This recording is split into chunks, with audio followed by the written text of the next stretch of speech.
Halo teman-teman, kembali lagi di channel Cerita Anime. Kali ini saya akan merekap anime yang berjudul Death March Kara Hajimaru Isekai Q Soyoku. Oke, tanpa banyak basa-basi lagi, langsung saja kita mulai ceritanya.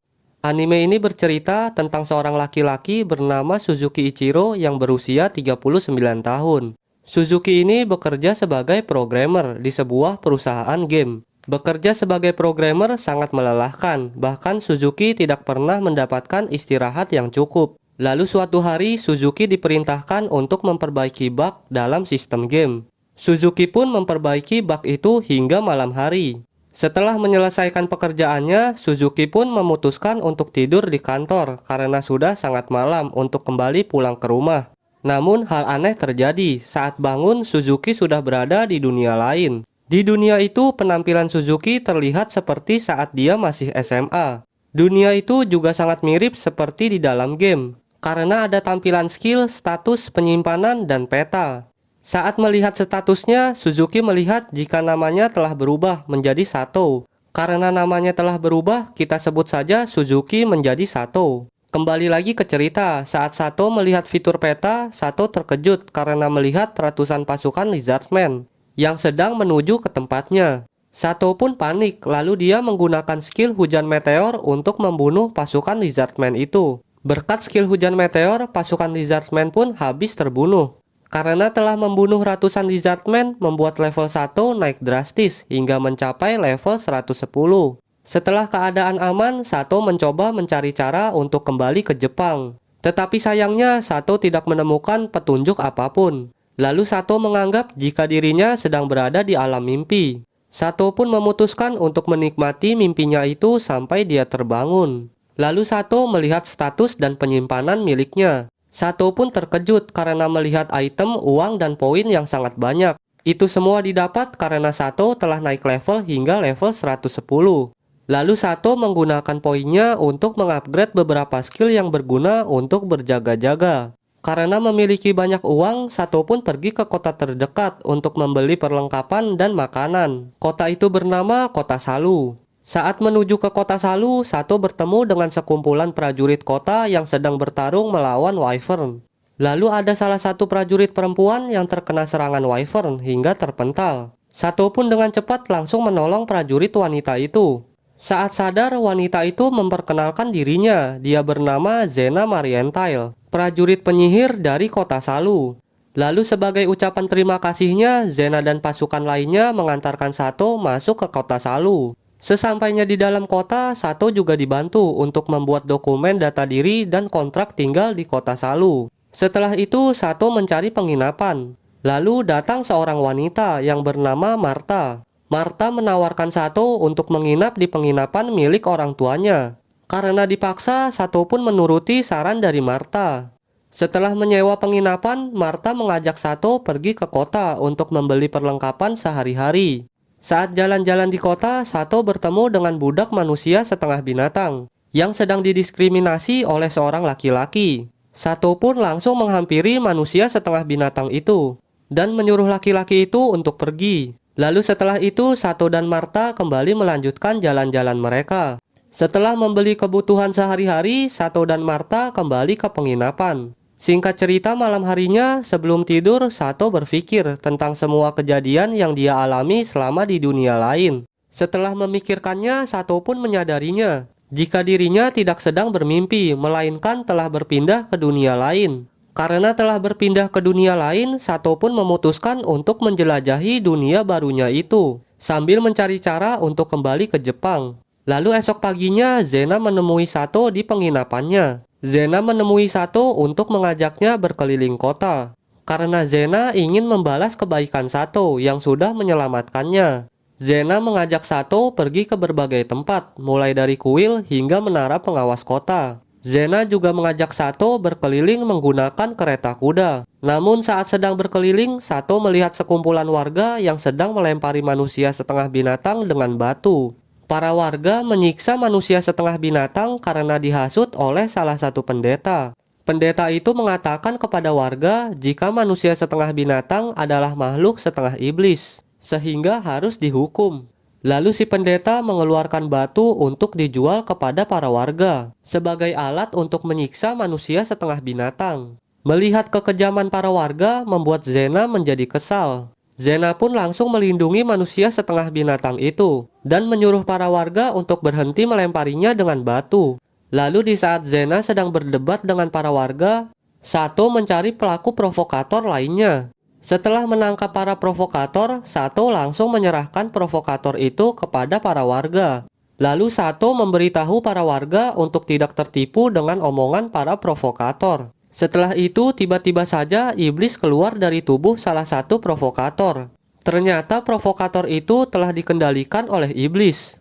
Lalu iblis itu membuat gerbang teleportasi untuk memindahkan Sato, Zena, dan para warga ke dalam labirin. Sato terteleportasi bersama budak manusia setengah binatang tadi. Sedangkan Zena terteleportasi bersama warga dan prajurit. Kembali lagi ke Sato. Di dalam labirin, Sato membuka rantai pengikat para budak manusia setengah binatang. Sato juga memberi mereka nama baru. Si kucing diberi nama Tama, si anjing diberi nama Poci, dan si kadal diberi nama Liza. Setelah itu, Sato menggunakan fitur peta untuk mencari lokasi Zena. Setelah menemukan lokasi Zena, Sato pun berangkat bersama para budak tadi menuju tempat Zena. Lalu Sato menugaskan Liza untuk bertarung melawan monster labirin, sedangkan Tama dan Poci ditugaskan untuk berjaga. Saat di perjalanan, Sato mengalami banyak rintangan. Sato, Liza, dan yang lainnya harus bertarung melawan monster penghuni labirin.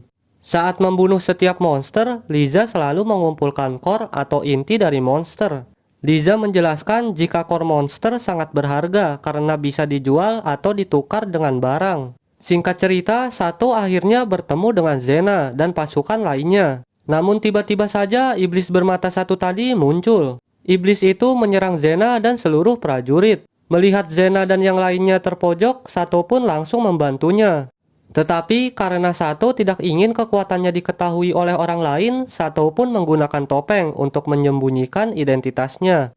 Lalu Sato mengalahkan iblis bermata satu itu dengan melemparnya dengan batu. Karena tidak sanggup melawan Sato, iblis bermata satu itu pun memanggil tuannya, Sang Demon Lord, ras iblis tertinggi. Tetapi bagi Sato, Sang Demon Lord itu tidak ada apa-apanya. Sato langsung membunuh Demon Lord itu hanya dengan sekali tebasan.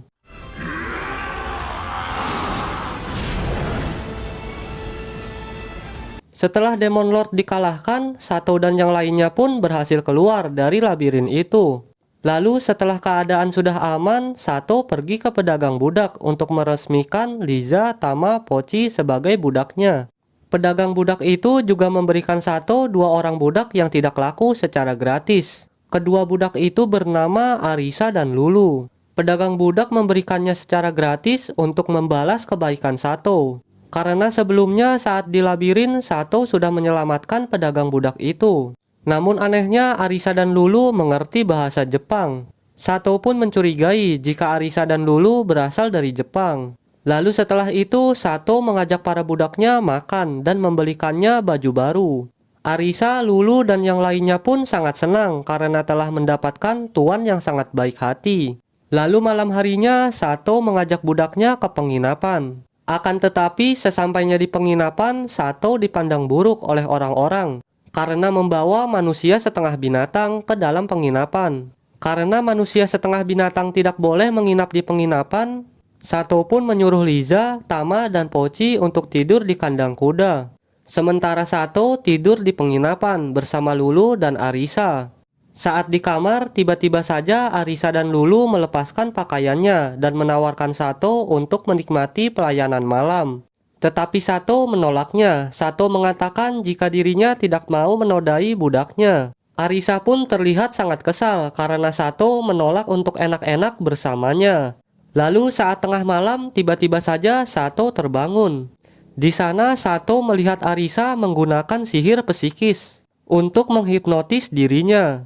Tetapi Sato tidak terpengaruh dengan sihir Arisa. Lalu Sato pun memarahi Arisa dan menyuruh Arisa untuk tidak mengulangi perbuatannya. Lalu setelah itu Arisa bercerita jika dirinya dulu juga orang Jepang sama seperti Sato. Arisa berpindah ke dunia itu karena bereinkarnasi dengan ingatan penuh. Karena itulah Arisa bisa berbahasa Jepang.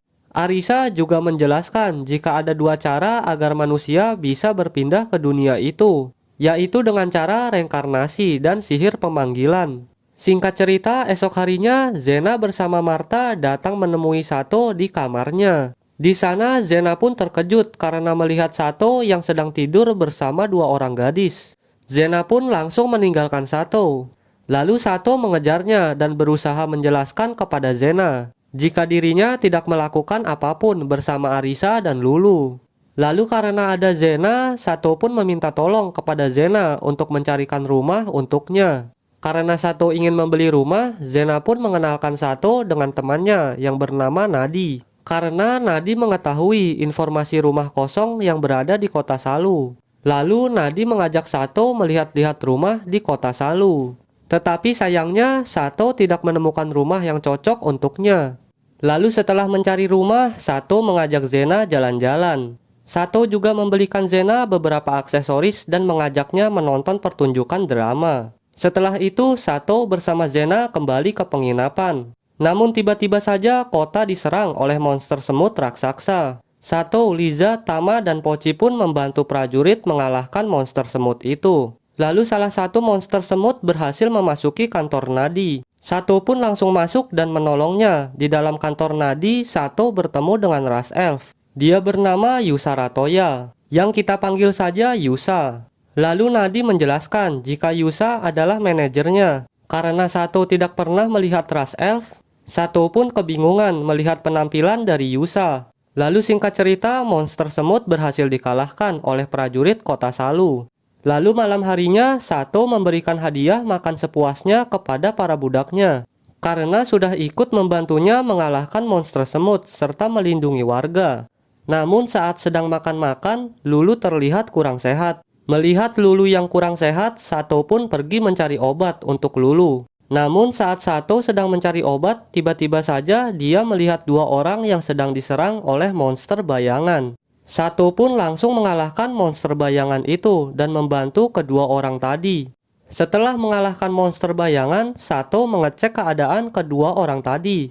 Ternyata orang itu adalah manusia tikus dan gadis kecil dari ras elf. Lalu manusia tikus itu meminta bantuan kepada Sato untuk menyelamatkan gadis elf itu. Lalu Sato membawa gadis elf itu ke kantor Yusa Ratoya. Sato membawanya ke sana karena Yusa Ratoya juga seorang bangsa elf. Lalu saat Yusa melihat gadis itu, ternyata Yusa mengenalinya. Yusa mengatakan jika gadis itu bernama Mia, putri dari hutan elf. Dan alur cerita anime Death March part pertama selesai sampai di sini. Untuk kelanjutannya akan saya lanjutkan di part kedua. Terima kasih sudah menonton sampai selesai. Sampai jumpa di video selanjutnya.